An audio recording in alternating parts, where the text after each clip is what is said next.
Dünyada hər kəsi doyuracaq qədər qida istehsal olunur. Amma paradoksa baxın ki, aclıq çəkənlərin sayı günü-gündən artır.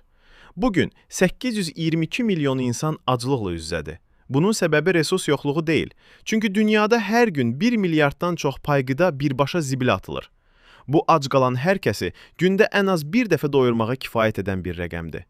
Deməli, problem qıtlıq yox, bizim səmərəsizliyimiz və hədsiz istehlakımızdır. İsraf təkcə mətbəxdə deyil, hər il 100 milyon tondan çox geyim zibilə çevrilir. Marketlərdəki qidaların yarısından çoxu isə yalnız üzərindəki son istifadə tarixi keçdi deyə heç dadına baxılmadan atılır. Otellərdəki o zəngin süfrələrə baxın. Hazır olan yeməklərin təxminən 40%-i heç toxunulmadan zibil qutusuna gedir.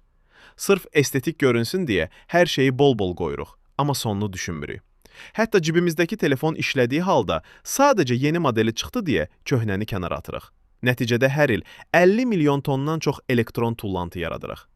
Çin, Amerika və digər böyük ölkələrdə israf həddini aşıb. İndi yenidən düşünək.